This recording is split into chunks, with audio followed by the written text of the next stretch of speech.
The next item on the agenda is Town of Christiansburg Revenue Recovery Program, and Mr. Joe Coyle.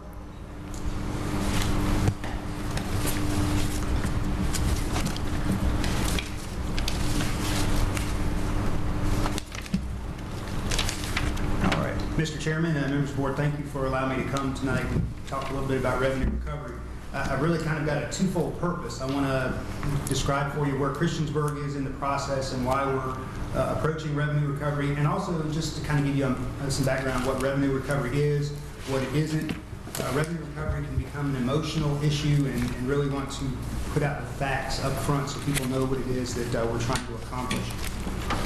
I'd be remiss if I didn't take the opportunity to report back to you what your rescue squad is doing. We cover a big part of the county. We were just recently awarded the 2012 Outstanding EMS Agency Award for the region, so we're very proud of our members' hard work to earn that award. So revenue recovery.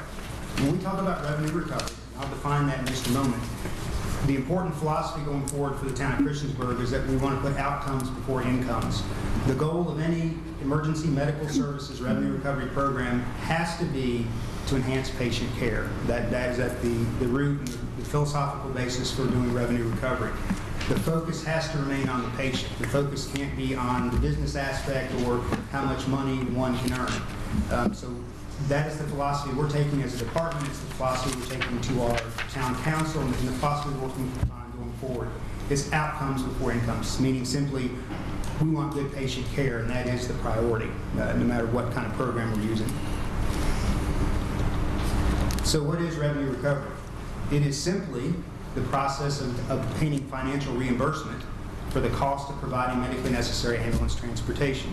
You may hear this called other things, fee-for-service, ambulance billing, rescue squad billing, EMS billing, but it's revenue recovery. And so we're reaching out to already established revenue streams that exist right now and saying, hey, we've provided this service, we want to recoup this revenue, these costs that we've expended. So why would we do it? Well, take you back not too many months ago here in the New River Valley, just like across most of Virginia, local governments were working with tight budgets. And we're constantly being asked to do more with less. That's a reality for local government here in the Commonwealth. And one of the things that I want to make sure never happens in the town of Christiansburg is that my governing body has to make a decision about whether they can fund EMS, emergency medical services, that year, or whether they're going to have to cut ambulances or equipment or supplies. I want to make sure that that isn't something that has to be put on the table. The answer to that, quite simply, is revenue recovery. EMS is an expensive proposition. The town and the county both support local EMS and fire very well. We're very fortunate in this part of the Commonwealth to get the level of support we do from both the county government and, in the case of Christiansburg, the town government.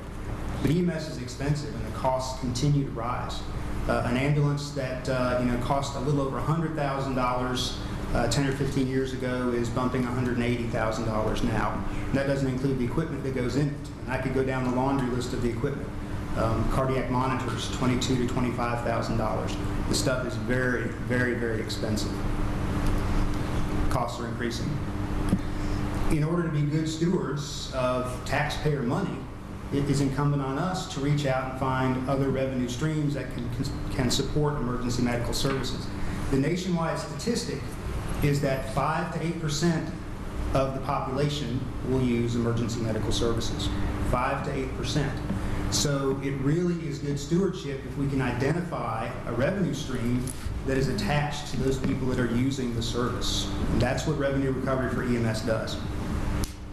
It's a user-based fee, but it provides for emergency medical services a constant and dedicated revenue stream, which helps us as governments are preparing their budgets to make sure that we can continue to deliver high-quality care and to continue to enhance the patient care we deliver in this area. JLARC, several years ago, did a study, and they made some recommendations. And they said EMS agencies should actively consider billing patients' health insurance policies for the services and transportation provided. They recognized in the Commonwealth that funding for EMS is an issue in this area, in the entire Commonwealth.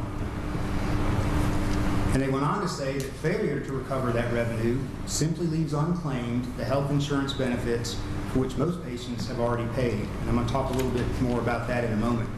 So in effect, if Christiansburg didn't reach out and do this, we're leaving money on the table that is already sitting there. If it doesn't affect directly any person, this is money that's already out there. We're simply leaving it on the table every time we run a call and don't engage in this process. The revenue estimates. Until we started interviewing the vendors, we were kind of cautious about giving out any revenue projections because I know that everybody will fix onto whatever number I throw out there. But we seem to be coming back with a pretty constant figure for the town of Christiansburg and our run area alone of between $700,000 to $900,000. So we're not talking a small amount of money. We're talking a substantial contribution to the budget for emergency medical services. So who pays for this revenue recovery? Where is this table that the money is laid? Well, there's 3 primary payers across the country and in the Commonwealth. That's Medicare, private insurance, and Medicaid. So the focus is to reach out and tap into those insurance streams. It's really important as we set our pricing strategy in Christiansburg that we do it in such a manner to minimize the impact on citizens. There are some localities, some agencies that set their ambulance fees really, really high, thinking that they will make more incremental money. But in reality, what happens is you're going to get the 85% that the insurance company pays, and you're not going to get a lot of return from the co-pays. I'll talk a little bit in a moment about our responsibilities under law, but we have to bill. If we bill anybody, we have to bill every single patient that we transport. That is federal law. But what the vendors are saying is that the bulk of your money is going to come in through that initial reimbursement request to the insurance company and not through the co-pays. So our pricing strategy then in Christiansburg will be a low fee, which is slightly above the Medicare reimbursement rates, so that we minimize any impact to local residents from the co-pay.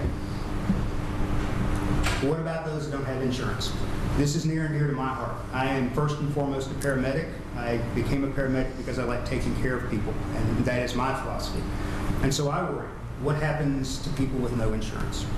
We call these people self-pay, and that is a concern. As I mentioned already, we have a legal requirement. If I go out and bill Mr. Smith, and Mr. Smith has Medicare, and then I go run Mr. Jones and he's self-pay, and I simply say to Mr. Jones, I'm not going to send you a bill, that's a violation of federal law. I've committed fraud against Medicare, committed fraud against the government. I personally never want to end up on that side of a court case, so we won't do that. We have to bill every person that we transport, regardless of their geographic location, regardless of their status. However, the government has the ability to do compassionate billing, and that is the philosophy that we would embrace in the town of Christiansburg. That means if you don't have insurance, when you get that bill from Christiansburg, you'll call the number and you'll talk to a human being who will say, okay, let's talk about what your abilities are, what your status is. We'll either work out a long-term payment plan, we'll work out some other programs, but we'll work with those people to make sure that the ambulance service doesn't become a hardship to them, and we don't violate our responsibility to at least attempt billing those patients. And so we'll have established hardship guidelines, all that's very seamless. This is what's done in all the other localities that do billing, that do compassionate billing. There are some localities that do not, and I would never want to take that approach where you are really aggressive with collections.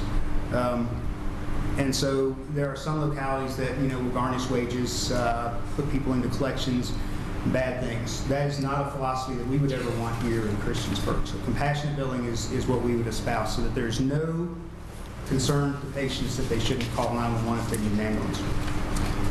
So how would we use the money in Christiansburg? Well, first thing, we want to improve patient care. One of the things that we see as a need is for emergency medical dispatch.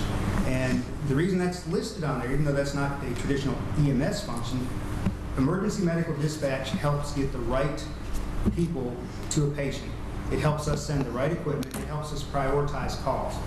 It's critically important for a patient for the dispatcher to be EMD. It's also very expensive. It requires extra dispatchers when your dispatch center becomes emergency medical dispatch certified. So it's an expensive proposition. This is the one of the things on my laundry list, my wish list of uses for money that would be high on the list. An automated external defibrillator program. Our goal is to really increase survivability of out-of-hospital cardiac arrests. And to do that, we really want to saturate the area with automated external defibrillators. They're not expensive individually, but if you buy them, a lot of them, the price adds up. So this would be some of the things I'd like to see it used for. The other biomedical equipment that I mentioned, the heart monitors, as new advancements come out in emergency medicine, we like to stay in step with that and make sure that our patients are getting really good care. Supplemental advanced life support staffing. If you've read the paper recently, you know that I'm working on some flex time and part-time advanced life support provider positions.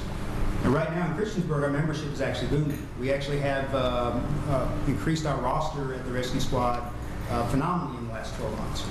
But what we have a need for, we will always have a need for, because of the certification and training requirements, is a constant supply of advanced life support providers, the medics, who are able to do special things when they respond to a call. And so part of this money would be used to provide supplemental staffing.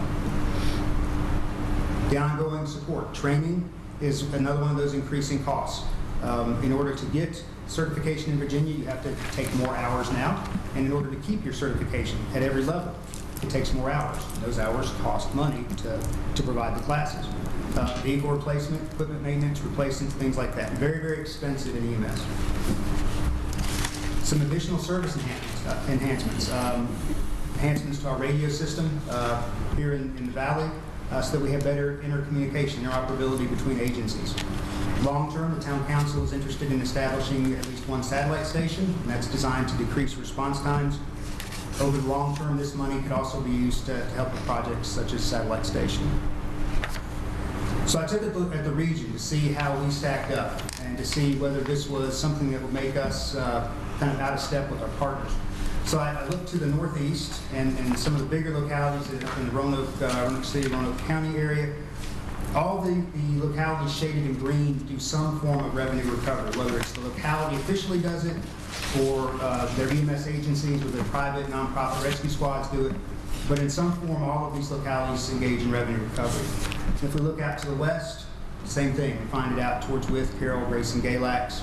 And here in the NRB, we also do it. So we realized that in Christiansburg, there was quite the opportunity. We are the outlier, but because we don't do it. And so quite the opportunity. So I thought, why don't we do it in Christiansburg? Why haven't we really considered doing this? And a lot of it has to do with those myths and misperceptions that exist. And what I'm trying to dispel as I talk to people. There's a couple concerns. Number one is there's going to be a negative impact on residents in terms of the copay and the money. Talk a little bit about that. The other one is that there will be a negative impact to EMS volunteers or EMS agencies. This is really an emotional response.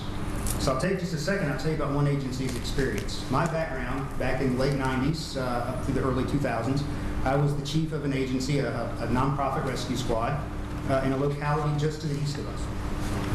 And there was a gentleman in my position who was talking about this revenue recovery stuff. And I don't know if Google will take you back to 1999 and 2000, but if you Google my name and that locality, you will find that I opposed revenue recovery vehemently. I thought it was the worst possible thing that could happen to a volunteer agency. And I did everything I could as the chief of that agency and a representative of all those agencies to fight it. And after about a year of this, I really started doing a lot of research, which I should have done at the beginning, and engaged in the logical response, and realized this isn't really a bad thing. This is a good thing. But there are some things that you have to take into consideration, some myths that you have to bust, and approaches you have to take. The first two myths are people won't call 911 if they need to, and that everybody's insurance premiums will go up. That's what we thought. If you think about people not calling 911, take the approach of somebody who's having chest pain. They think they're having a heart attack. They're hurting really bad. If we transport them in an ambulance, and these numbers are ballpark because we don't really know what the fees would end up being, but $500 to $600 is the potential ambulance bill for that type of transport, as opposed to a heart catheterization and a CCU stay, which is in the tens of thousands of dollars. I submit that the thing that is the most concerning is that 5-digit bill that's going to come from a healthcare facility that will normally be pursued pretty aggressively. There's been no evidence to support that people don't call 911 because revenue recovery has been instituted. In terms of insurance premiums, if we look at Medicare as kind of our barometer, it's less than 1% of all health-related Medicare costs. It is a tiny, tiny blip on their radar screen. The bulk of their costs are not related to EMS revenue recovery. And again, research across the state, and this is provided by the Virginia Office of EMS, there's no historical data to support the claim that insurance premiums rise. They rise for many reasons, but the research has said the rise is not related to an entity or locality engaging in EMS revenue recovery.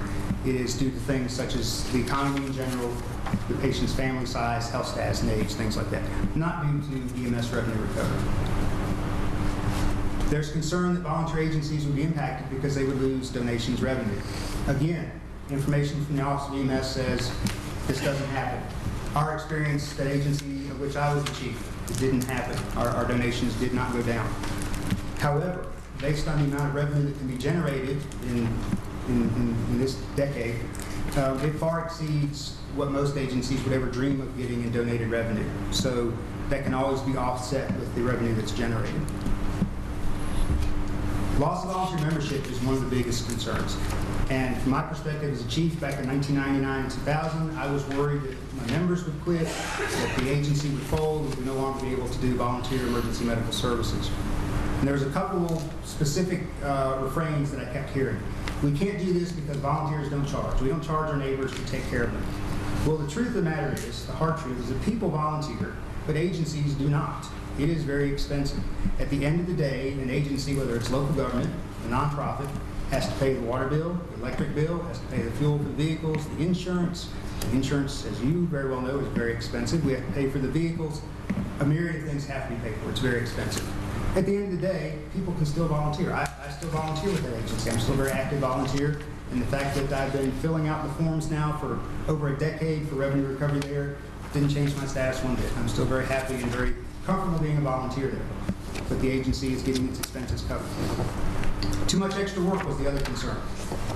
We're already using the program that's required to collect the data for Christiansburg. So it's simply a matter of collecting 2 tiny pieces of information, maybe another minute or 2 of time on each call, and they've collected all the data they need. That's the only impact to the volunteer member. It is minimal. And I'll tell you specifically what is here in just a second.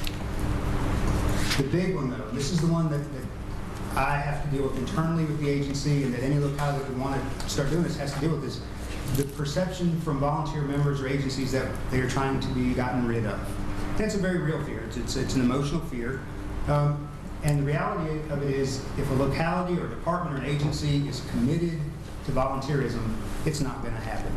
And so we're very fortunate in the New River Valley, and especially in Christiansburg, the town council is very committed to volunteerism. That's not a concern. That's not going to happen. We want to support and continue supporting volunteerism. But that's a big concern that anybody would have to worry about if they were going to be doing revenue recovery.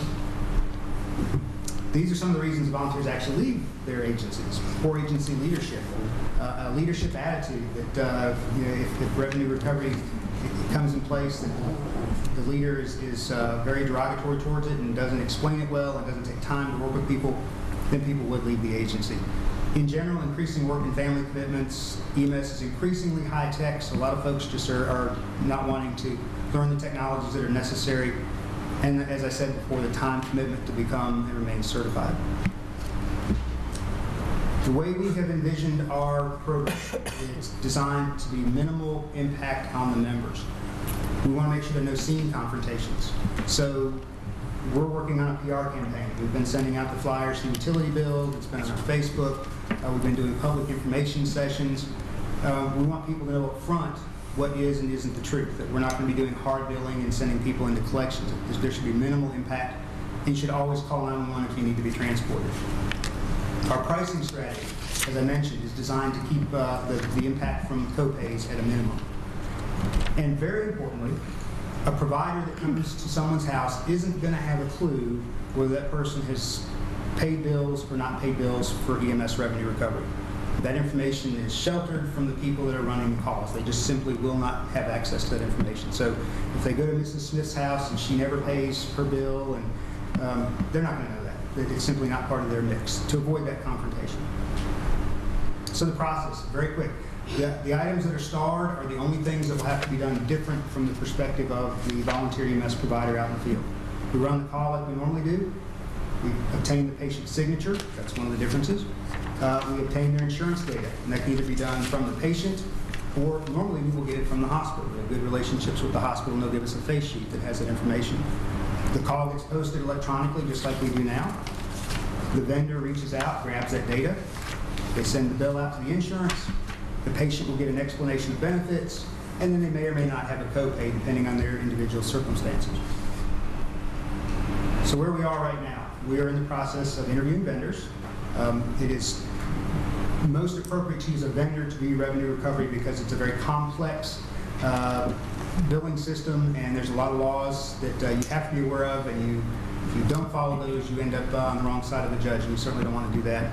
So that's the process we're in right now, is interviewing vendors, hiring a part-time QA coordinator to make sure that the data, when it leaves our system and goes to that vendor, is accurate, and that there are nothing inappropriate or incomplete in those forms, and doing public information sessions, another big component. Once we get to a point we're comfortable with the vendors, then we will work with town council to get them to enact an ordinance to actually enable the program. That's where we are right now. To finish up, and I do appreciate your tolerating my lengthiness here, some key points. No one will ever be denied treatment or transport based on their ability to pay. That is the key point. If that were not the case, I wouldn't be here trying to advocate this system. Christiansburg is going to use compassionate billing policies to minimize impact to people that are uninsured or underinsured. It is used by hundreds of EMS agencies in Virginia, both volunteer, career, and combination. It is the norm across the state. Just like I showed you that cutout of this part of Virginia, it's the norm across the Commonwealth. And the majority of insurance plans actually already allow for this reimbursement. It's kind of the norm anymore that this will be part of what they pay out. Again, sorry I was so long, but there's some good